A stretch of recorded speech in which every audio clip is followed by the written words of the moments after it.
Good morning everyone. So now today I will discuss about slump cone test. दोस्तों आप यहाँ पर देख सकते हैं कि आज का जो हमारा टॉपिक होने वाला है यह स्लम कोन के ऊपर होने वाला है कि हम स्लम कोन टेस्ट क्यों परफॉर्म करते हैं। यदि आपसे ये पूछा जाए कि हमको स्लम कोन टेस्ट करने की जरूरत क्यों पड़ गई तो आप उसका आंसर क्या करेंगे। तो आपका आंसर यही होगा कि कंक्रीट की वर्कबिलिटी, आप समझे इस चीज को, कंक्रीट की वर्कबिलिटी को पता करने के लिए, कंक्रीट की वर्कबिलिटी को पता करने के लिए हम स्लम कोन टेस्ट करते हैं। अब बात यहाँ पे यह निकल के आती है कि वर्कबिलिटी क्या होता है। तो आप इसको समझें, वर्कबिलिटी वह चीज होती है कि हम अपने कंक्रीट को जिसको हम मिक्स जो बनाते हैं, हम अपने कंक्रीट को कितनी इजी तरीके से हैंडल कर रहे हैं at the time of mixing, at the time of transportation, at the time of placing and finishing. कहने का मतलब है हम कंक्रीट को कितनी इजी तरीके से उसको हम मिक्स कर रहे हैं, फिर उसको हम ट्रांसपोर्ट कर रहे हैं, फिर उसको हम जहाँ पे हमको उसको कंक्रीटिंग करना वहाँ पे प्लेस करके उसको हम फिनिश कर रहे हैं, कितनी आसानी से उसको हम कर ले जा रहे हैं, वही उस कंक्रीट की वर्कबिलिटी कहलाती है।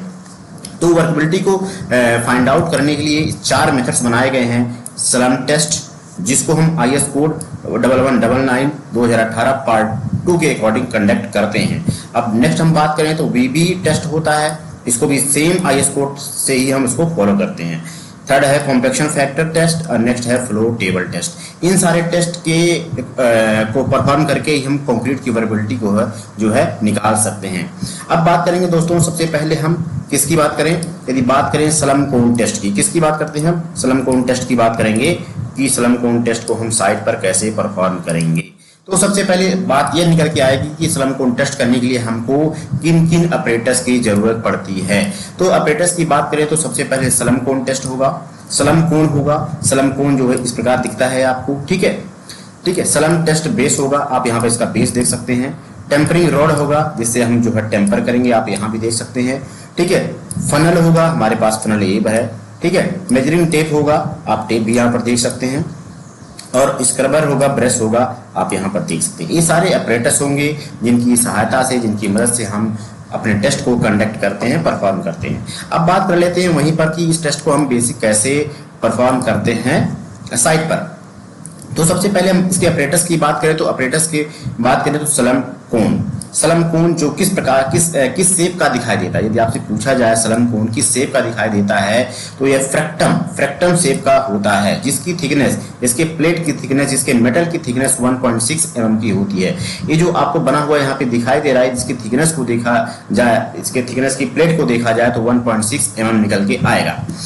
यदि वहीं पे इसके डायमेंशन की बात किया जाए, स्लम कोन के डायमेंशन की बात किया जाए तो इसका जो टॉप का डायमेंशन होगा, टॉप का डायमेंशन कितने का होगा आप यहाँ पर देख सकते हैं, 100 mm का होगा। अब आपको मैं थोड़ा सा यहाँ पर जो है शो करके दिखा देता हूँ। टॉप की डायमेंशन की बात की जाए तो टॉप का डायमेंशन ये होगा, इसका डायमीटर कितने का होगा, 100 mm का होगा, ठीक है। वहीं यदि बॉटम डायमेंशन की बात किया जाए तो बॉटम इसका जो है 200 mm का होगा, ठीक है, आप यहाँ पर देख सकते हैं, ठीक है। यदि इसके हाइट की बात की जाए तो हाइट इसका जो है 300 mm का होता है। कितने mm का होता है, 300 mm का हाइट होता है, ठीक है। इस प्रकार की चीजें होती है। और इनके मतलब टॉप डायमेंशन, बॉटम डायमेंशन और ये हाइट डायमेंशन में प्लस माइनस 2 mm का जो है टॉलरेंस रहता है। ये चीजें यहाँ पर होती हैं। अब नेक्स्ट हम बात करते हैं इसके बेस प्लेट की। आप यहाँ पर देख सकते हैं बेस प्लेट होता है, जिसमें इस चीज को, जिसमें जो है आप यहाँ पर देखेंगे जो हमारा स्लम कोन होता है, इसमें जो है हम इसको लाके फिक्स करते हैं प्रॉपर जब हम इसको टेस्ट करते हैं, ताकि जो है इसमें कोई किसी भी प्रकार का मूवमेंट ना हो। अब यहाँ पर देख सकते हैं आप कि आपको यहाँ पर कुछ जो है डायग्राम दिखाई दे रहा होगा। इस डायग्राम में इसकी वैल्यू लिखी गई है। यह आपको मैं जो है IS कोड से ही जो है डाउनलोड करके यह दिखा रहा हूँ। इसकी डायमेंशन को दिखा रहा हूँ। देखिए टॉप डायमेंशन 100 mm, बॉटम जो है 200 mm, हाइट जो है 300 mm लिखी गई है। इस प्रकार से इसके डायमेंशन होते हैं, जिसको हमने बात कर लिया है। यदि वहीं पे हम बात करें इसके टेम्परिंग रॉड की, टेम्परिंग रॉड आप देख सकते हैं। टेम्परिंग रॉड मतलब जिससे हम टेम्पर करेंगे अपने कंक्रीट को, उसकी रॉड, उस रॉड की क्या डायमेंशन है इसके बारे में थोड़ा सा जान। यदि इसके टेम्परिंग रॉड की बात की जाए तो इसके टेम्परिंग रॉड जो है इसकी हाइट होती है 600 mm, मतलब कि 2 फुट की होती है। और इसकी कहने का मतलब इसकी जो हाइट होगी, इस प्रकार की जो हाइट होगी, ये कितने की होगी, 600 mm की हाइट होगी इसकी, ठीक है। 600 mm की इसकी हाइट होगी। और इसका जो डायमीटर बनेगा, ठीक है, ये ऐसे सर्कुलर रहेगा, ठीक है, इस सर्कुलर रहेगा।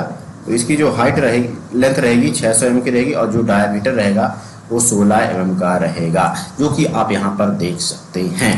ठीक है। टेम्परिंग रॉड का जो डायमीटर होगा वो 16 mm का होगा और उसके डायमीटर में जो टॉलरेंस होगा +-1 का होगा और उसके लेंथ में +-5 का टॉलरेंस होगा।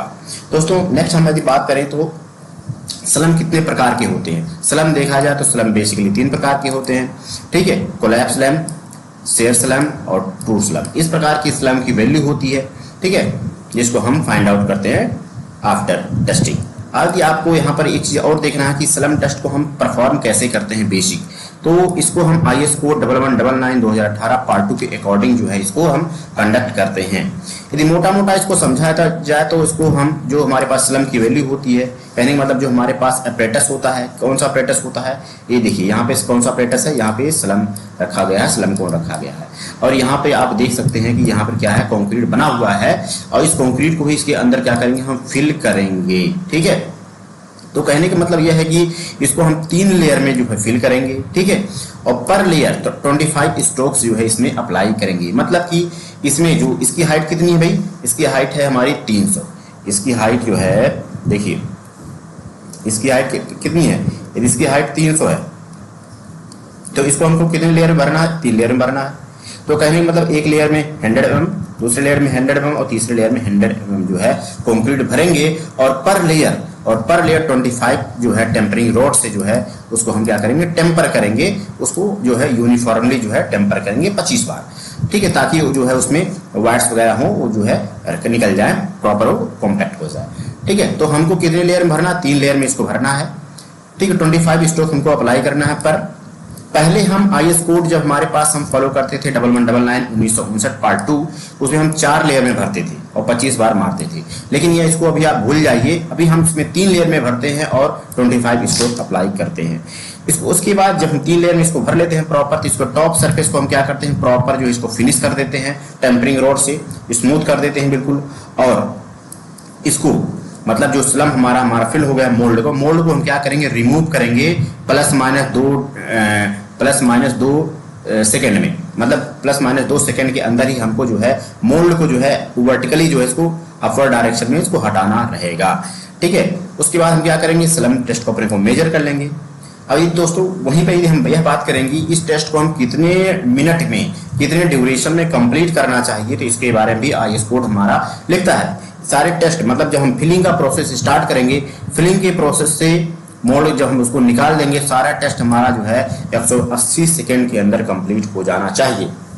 उसके बाद जब हम मोल्ड को प्रॉपर निकाल देते हैं तो हमको मेजर करना रहता है कि हमारी स्लम वैल्यू कितनी आई। आप यहाँ पर देख सकते हैं लिखा हुआ है स्लम, मेजर्ड स्लम। कहने का मतलब है कि जो 300 mm उसकी हाइट होती है, किसकी हाइट होती है, स्लम की हाइट कितनी होती है, 300 mm की हाइट होती है। जब उसको आप ऊपर से निकाल लेंगे तो आपको कैसा दिखाई देगा, कुछ इस प्रकार दिखाई देगा, ठीक है। तो ऊपर से जो गैप दिखाई देता है, जो डिफरेंस दिखाई देता है, वही आपका स्लम कहलाता है। कहने का मतलब आपकी, अभी मैं आपको एक डायग्राम दिखाता हूं, आप यहाँ पर देख सकते हैं, आप यहाँ पर देख सकते हैं लिखा हुआ है स्लम वैल्यू, मतलब कंक्रीट के ऊपर से जो आपका मोल्ड का टॉप रहेगा, ठीक है, वही आपका स्लम कहलाएगा। आप यहाँ पर भी देख सकते हैं स्लम वैल्यू लिखा गया है, आप यहाँ भी देखेंगे स्लम वैल्यू लिखा है। मतलब कहने का मतलब यह है डिफरेंस बिटवीन, कहने का मतलब यह है डिफरेंस बिटवीन, आप देख सकते हैं measuring the difference between the height of the mould and height of the point measure the slumped concrete. देखिए यदि हम डिग्री ऑफ वर्कबिलिटी की बात कर लेते हैं दोस्तों, पहले डिग्री ऑफ वर्कबिलिटी की बात कर लेते हैं। यदि आपका वेरी इसमें क्या होता है, डिग्री ऑफ वर्कबिलिटी में 5 प्रकार के होते हैं, वेरी लो, लो, मीडियम, हाई और वेरी हाई। इस प्रकार से डिग्री ऑफ वर्कबिलिटी होती है। यदि आप यहाँ पर देख सकते हैं प्लेसिंग कंडीशन, प्लेसिंग कंडीशन का मतलब है यदि आप स्लैब के लिए कंक्रीट कर रहे हैं, बीम के लिए, वॉल के लिए, कॉलम के लिए, फ्लोर के लिए, इन सब के लिए यदि आप कंक्रीटिंग कर रहे हैं तो इनकी स्लम वैल्यू कितनी हमको रखनी चाहिए। आप यहाँ पर देख सकते हैं, यहाँ पे लिखा गया यदि लाइट वेट रेनफोर्समेंट है उसमें तो हमको स्लम वैल्यू कितनी रखनी है, 25 से लेकर 75 तक हमको उसकी स्लम वैल्यू रखनी है। यदि वहीं पर हैवी रेनफोर्समेंट आ रहा है, कैसा आ रहा है, हैवी रेनफोर्समेंट आ रहा है, तो हमको जो स्लम की वैल्यू कितनी रखनी है आप यहाँ पर देख सकते हैं। स्लम की वैल्यू जो है हमको 50 से लेकर 100 तक रखनी पड़ेगी, क्योंकि ये हमारा जो है स्लैब, कॉलम, बीम और वॉल, इन सब के लिए स्लम वैल्यू हमारी हो जाएगी 50 से लेकर 100 mm तक मीडियम हमको रखना पड़ेगा, ठीक है ना। यदि हम पंप से कंक्रीटिंग कर रहे हैं, यदि हमको कंक्रीट कहीं हम पंप से कर रहे हैं, ठीक है, तो हमको वहाँ पे ट्रेमिक कंक्रीट कर रहे हैं तो हमको स्लम वैल्यू जो है वहां पे ज़्यादा रखनी पड़ेगी, 100 से 150 के बीच में हमको रखनी पड़ती है। ठीक है, इस प्रकार की चीज़ें होती हैं जो आप आई होप कि आप समझ गए होंगे कि स्लम टेस्ट क्यों किया जाता है।